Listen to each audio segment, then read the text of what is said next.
بسم الله الرحمن الرحيم. الله ولي الذين آمنوا يخرجهم من الظلمات إلى النور والذين كفروا أولياؤهم الطاغوت يخرجونهم من النور إلى الظلمات أولئك أصحاب النار هم فيها خالدون.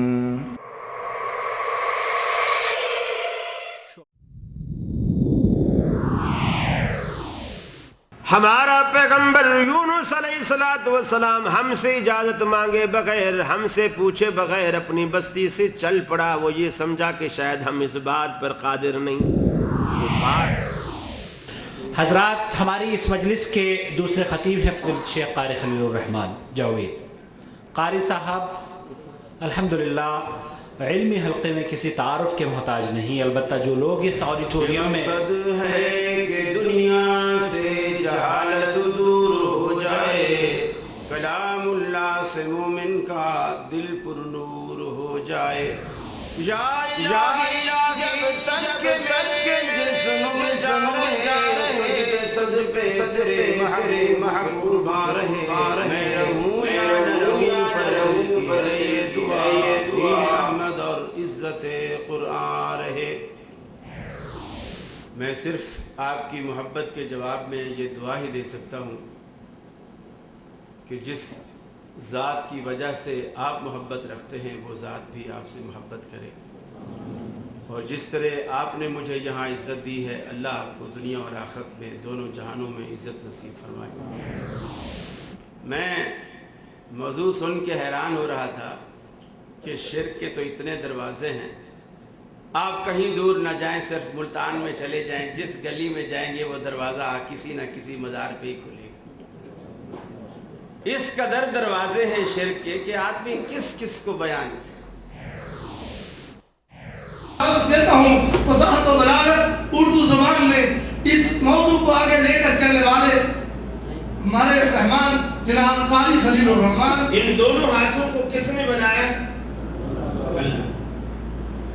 اور یہ ایک ہی بندے کے دونوں ہاتھ ہیں، لیکن آپ اس ہاتھ سے سارے اچھے کام کرتے ہیں اور اس ہاتھ سے غلیظ کام سارے اس سے کرتے ہیں. میرا گھر ایسا ہے کہ اللہ تبارک و تعالیٰ کے رسول جب میرے گھر کی دہلیز پہ قدم رکھیں گے، گھر میں رکھی ہوئی چیزوں پر نظر ڈالیں گے، تو کیا اللہ تبارک و تعالیٰ کے رسول خوشی خوشی اگلا قدم اندر رکھیں گے یا رکھا ہوا قدم بھی پیچھے ہٹا لیں گے؟ اللہ کے رسول ایک وقت ایسا تھا، میں جوان تھا، بالکل کمزور تھا. اس وقت مجھے اس کے سہارے کی کوئی ضرورت نہیں، البتہ اس کو قدم قدم پر میرے سہارے کی ضرورت. یہ کمزور تھا، میں طاقتور. میری جیب میں روپیہ پیسہ تھا اور یہ بالکل خالی، حتیٰ کہ یہ ایک قدم چلنے کے لیے بھی میری انگلی کے سہارے کا محتاج. انگلی اس کو پکڑواتا تھا، چل سکتا تھا، ورنہ یہ گر جاتا تھا، میرے سہارے کا محتاج. اس وقت اگر میں اسے پھینک دیتا تو میرے سوا کوئی اس کا ہمدرد خیر خواہ کوئی بھی نہیں. پیار سے، بڑی محبت سے آج کے دن کے لیے میں نے اسے پوسا، اس کی خدمت میں نے ہر قسم کی مصائب اپنے اوپر لیے اور اس کو ہر دکھ سے میں نے بچایا. اللہ کے رسول آج حوادث زمانہ نے معاملہ بالکل الٹ کر دیا. اب میں کمزور ہو گیا ہوں، یہ طاقتور ہو گیا. اب میں بوڑھا ہوں، یہ جوان ہے. میری جیب خالی ہو گئی ہے کہ میں اب کماتا نہیں ہوں، کما نہیں سکتا، کام نہیں کر سکتا، اور یہ جیب اس کی بھری رہتی. اب مجھے اس کے سہارے کی ضرورت ہے، اس کو اب میری کوئی ضرورت نہیں. وسلم کی آنکھوں میں سے بھی آنسو آ گئے.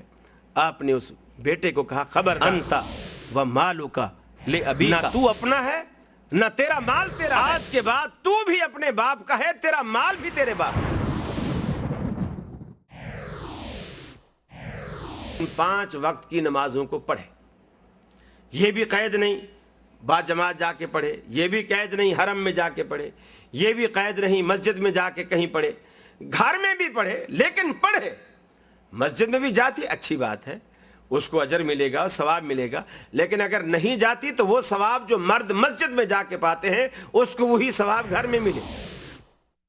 رسول تم پر بوجھ نہیں، رسول تم پر مصیبت نہیں، بلکہ لقد من اللہ علی المؤمنین اگر تم ایمان کا دعویٰ کرتے ہو تو ایمان والو اللہ کا رسول تم پر اللہ کی طرف سے نازل ہونے والا احسان عظیم ہے کہ اللہ نے یہ قرآن مجھ پر اتارا ہے۔ جیسے میں مثلا آیا، اب پاکستان چلا جاؤں، اب میں کسی سے جا کر کے کہوں کہ میں جب جدے گیا تھا بھائی عاقل سے میری ملاقات ہوئی تھی، میں پاکستان جاؤں اور کسی کو کہوں کہ میں جب جدے گیا تھا بھائی عاقل سے میری ملاقات ہوئی تھی، تو کیا اس بات کا یہ مطلب ہے کہ عاقل بھائی کے سوا کسی سے میری ملاقات نہیں ہوئی تھی؟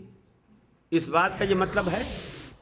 اگر میں کسی سے کہوں کہ جب میں جدے گیا تھا بھائی عاقل سے میری ملاقات ہوئی تھی، اس سے یہ تو ثابت ہو گیا کہ ہاں بھائی عاقل سے میری ملاقات ہوئی ہے، یہ بات قطعی ہے، ٹھیک؟ لیکن اس بات سے یہ نتیجہ نکالنا کہ کسی اور سے میں ملا ہی نہیں ہوں، یہ تو اس بات سے نہیں نکلتا نا۔ اللہ کے نبی نے کہا وَأُوحِيَ إِلَيَّ هَذَا الْقُرْآنُ، یہ قرآن مجھ پر وحی کیا گیا، ٹھیک ہے، یہ قرآن آپ پر وحی کیا گیا، لیکن اس سے یہ نتیجہ نکالنا کہ قرآن کے سوا کچھ وحی نہیں کیا گیا، یہ تو ثابت نہیں ہوتا۔ قرآن وحی کیا گیا، ٹھیک ہے، لیکن قرآن کے علاوہ کچھ بھی وحی نہیں کیا گیا، یہ تو نتیجہ اس سے نہیں نکلتا۔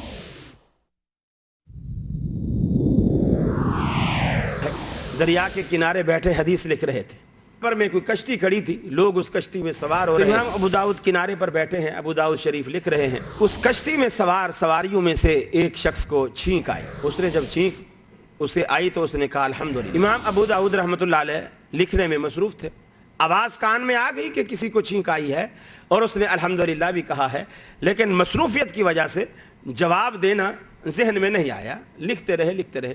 جب حدیث پوری ہو گئی اور ادھر سے کشتی بھی نکل چکی تو پھر یاد آیا کہ یار کسی نے چھینک کہی تھی اور اس پر الحمدللہ بھی کہا تھا، تو میں نے اسے جواب ہی نہیں دیا۔ اے ابو داؤد، اگر حدیثوں پہ عمل ہی نہیں کرنا تو پھر تیرے لکھنے کا کیا فائدہ؟ جب اے میرے محبوب، جب تیرے اکیلے اللہ کی بات کی جاتی ہے تو دل سکڑ جاتے، تنگ ہو جاتے ہیں، جب غیر اللہ کی بات ہوتی ہے تو خوش ہو جاتے ہیں، بھاگ جاتے ہیں سن کر۔ اب دیکھو، میں نبی پاک صلی اللہ علیہ وسلم کی نعت سناؤں، میٹھے میٹھے جملے سنو، سارے خوش ہوں گے۔ جب توحید کی باری آئے گی تو آدھے اٹھ جائیں گے۔ جب میں میٹھے میٹھے جملے سناتا ہوں، صدقے واری جاو میں اود حسن و جمال تو، صدقے واری جاو میں اود حسن و جمال تو، جد آیا جگتے ہو گیاں خوشحالیاں، چہرہ زلفاں کالیاں، میں تیرے نال محبتاں پالیاں، ہر پاس پھیل گئی روشنی توحید دی، مٹ گیا دنیا تو راتاں کالیاں، مٹ گیا دنیا تو راتاں کالیاں، شان لے گئی حلیمہ چم کے سرکار نو، تے تڑیاں مڑ دیاں رہ گئیاں نخریاں والیاں۔ تساں بھی کہنا سبحان اللہ، سارے کہنا سبحان اللہ۔ تے جدوں میں کہنا ہے جے نہ ہوئی کول تیرے روشنی توحید دی، آکی کرن گیا قبراں تے بتیاں بالیاں، یہ کہنا گل چنگی نہیں کی تھی۔ اور میں کیا کملیا پراوا، قبر تے منہ بتیاں بالے گا، روشنی اتے رہنی، میت تک نہیں جانی۔ اپنی ہڈیوں کا رس پلا کر اپنے دل کے چین کو،